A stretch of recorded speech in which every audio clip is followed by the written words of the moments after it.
Hi friends, this is Shomojit Bonik and welcome to another new video from my channel biomed kid with Bonik. तो 2 दिन पहले एक message आया था मेरे मैसेज बॉक्स में कि भैया जीओसी से कैसे हम लोग प्रिपेयर करें इन दिस 3 मंथ्स, क्योंकि जीओसी मैंने अभी तक हाथ नहीं डाला है एंड जीओसी एक वास्ट टॉपिक है जो एनसीईआरटी में स्कैटर्ड वे में दिया हुआ है। तो मुझे ये बताइए कौन कौन सा टॉपिक इंपॉर्टेंट है। तो यहाँ पर मोस्ट शॉर्टेस्ट वे में हम लोग डिस्कस करेंगे जीओसी से कौन कौन सा टॉपिक हमें पढ़ना पड़ेगा एंड कौन कौन सा टॉपिक अगर हम लोग ना भी पढ़े तो दैट्स फाइन। ठीक है, तो चलिए without any further introduction let's start our video। लेकिन वीडियो में जाने से पहले if you are new to my channel then don't forget to subscribe this channel and hit the bell icon to get latest notifications from my channel। तो चलिए देख लेते हैं।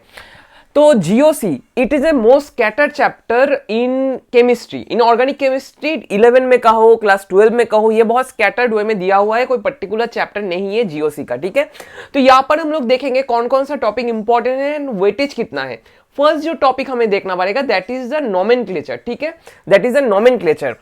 ये जो नोमेनक्लेचर है इनमें से जनरली कभी कभी एक क्वेश्चन आ जाता है और मैक्सिमम एक क्वेश्चन नहीं आता है एंड अगर हमारा फेथ बहुत खराब रहे तो 2 क्वेश्चन आ सकता है।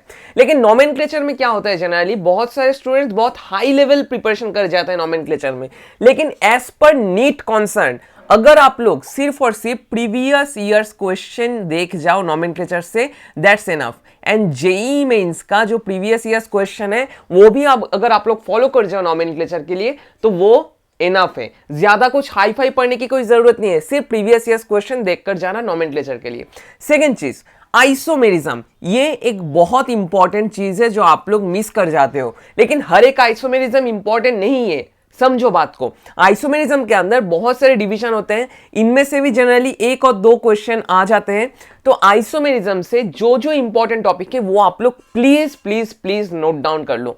First one is metamerism, second one is tautomerism, metamerism, tautomerism, optical isomerism. ठीक है, optical isomerism, RS nomenclature, DL nomenclature etcetera, ये 3 आपको पढ़ के जाना ही है। आप लोग फंक्शनल ग्रुप आइसोमेरिज्म ना पढ़ो, आप लोग स्ट्रक्चरल आइसोमेरिज्म ना पढ़ो, नहीं पढ़ना जरूरी नहीं है, क्योंकि अगर आप लोग एक बार रीडिंग में दे दो उस वाले पॉइंट को तो आप लोगों को याद रहेगा। लेकिन metamerism, tautomerism and optical isomerism अगर आप लोग ये पूरा से छोड़कर जाओ तो लैक ऑफ कॉन्फिडेंस में ही भोगोगे, लैक ऑफ कॉन्फिडेंस में ही आप लोग चले जाओगे एंड ऑब्वियसली क्वेश्चन इनमें से किसी एक से भी आ सकता है। ठीक है, तो obviously metamerism, tautomerism and optical isomerism करके जाना होगा आप लोगों को अच्छे से। ठीक है, अच्छे से करके जाना होगा ये 3 points. And third thing is epimer and anomer. इसको एपीमर एंड एनोमर, ठीक है, एपीमर किसको कहते हैं, एनोमर किसको कहते हैं एंड इस तरह का आइसोमेरिज्म कहां पर देखा जाता है। जनरली ग्लूकोज का जो स्ट्रक्चर होता है, मतलब कार्बोहाइड्रेट का स्ट्रक्चर और बायोमोलिक्यूल्स में आप लोग ये 2 पॉइंट्स पाओगे, एपीमर और एनोमर, जो आपको जानना जरूरी होगा। तो ऑब्वियसली गाइस मैं आपको प्रेफर करूंगा कि एपीमर एंड एनोमर का कॉन्सेप्ट अच्छे से करके जाना, क्योंकि यहां से क्वेश्चन आ सकते हैं। ये तो हो गया हमारा आइसोमेरिज्म का टॉपिक।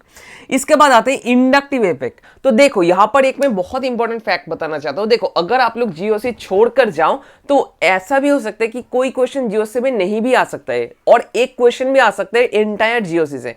लेकिन जीओसी का जो कॉन्सेप्ट वो आपको डिफरेंट नेम रिएक्शंस में लगेगा, डिफरेंट दूसरे कॉन्सेप्ट गेन करने में ये जीओसी का कॉन्सेप्ट आपको लगेगा। तो ऑब्वियसली मैं आपको कहूंगा अगर बेसिक कुछ टॉपिक्स भी आप लोग कर सकते हो तो जीओसी में वो कर लो, ज्यादा कुछ करने की जरूरत नहीं है, जो जो पॉइंट्स मैं बता रहा हूं वो ही आपको करना पड़ेगा। ठीक है, इसके बाद हम लोग किस में आते हैं, इसके बाद हम लोग आते हैं इंडक्टिव इफेक्ट में। ठीक है, इंडक्टिव इफेक्ट आपको अच्छे से देखकर जाना होगा, एनसीईआरटी में जो दिया हुआ है और यूट्यूब में भी बहुत सारी वीडियोस है भाई लोग, वहां से भी आप लोग हेल्प ले सकते हो। Inductive effect, nucleophilicity and electrophilicity, मतलब फिला का मतलब है लव, तो न्यूक्लियस के ऊपर और पॉजिटिव चार्ज के ऊपर लव एंड नेगेटिव और इलेक्ट्रॉन के ऊपर जो लव, इसे हम कहते हैं nucleophilicity and electrophilicity. Generally question इस तरह से आते हैं, which of the following is not a nucleophile और which of the following is not a electrophile. यहां से जो एक्सेप्शंस होते हैं वो आपको देखकर जाना होगा। ठीक है, जो बहुत जरूरी है।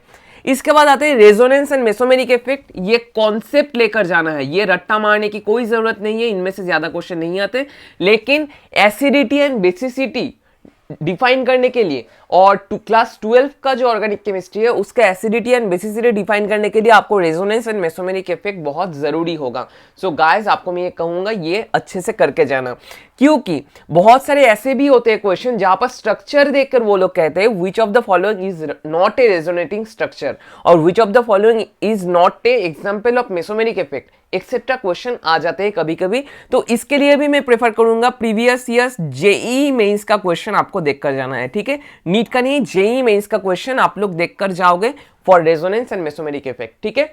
इसके बाद आते हैं क्या, इसके बाद हम लोग आते हैं टाइप ऑफ रिएक्शन, मतलब mechanism of reaction, substitution reaction and elimination reaction. ये दो रिएक्शन के टाइप एंड उनका सब टाइप आपको देखकर जाना है, मतलब SN1 reaction, SN2 reaction, elimination 1, elimination 2 reaction, E1CB, elimination 1 conjugate base reaction etcetera mechanism, reaction mechanism आपको देखकर जाना है, क्योंकि इस पे से जनरली क्वेश्चन नहीं आता है लेकिन कॉन्सेप्ट आपको रखकर जाना होगा, ठीक है। ज्यादा टाइम नहीं लगेगा अगर आप लोग एक दिन बैठोगे, यूट्यूब का वीडियो कहो, कोई टीचर से कहो, किसी से भी आप लोग ये आसानी से समझ सकते हो 1 से 2 घंटे के अंदर, ठीक है।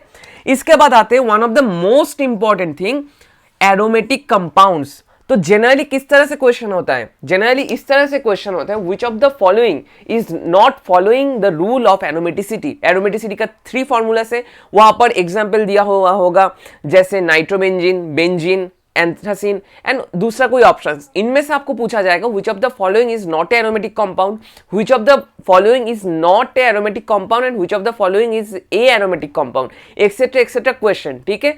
तो ये करने के लिए आपको थोड़ा टाइम देना पड़ेगा, मतलब अगर आप लोग ये एंटायर जीओसी को खत्म करना चाहते हो तो मैक्सिमम 3 to 4 डेज लगेगा खत्म करने के लिए, ठीक है। रेगुलर 2 से 3 आवर आपको देना पड़ेगा सिर्फ, ठीक है। तो आपको मैं यही प्रेफर करूंगा, ये छोटा सा टाइम तो आप लोग कंट्रीब्यूट कर ही सकते हो टू गेट द नीट, ठीक है।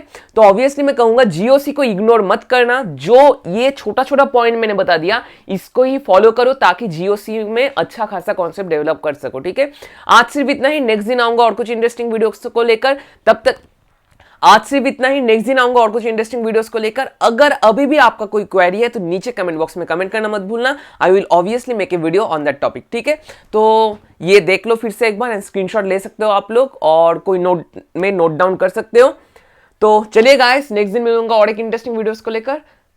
तो चलिए गाइस, नेक्स्ट दिन मिलते हैं, तब तक के लिए थैंक यू एंड टाटा।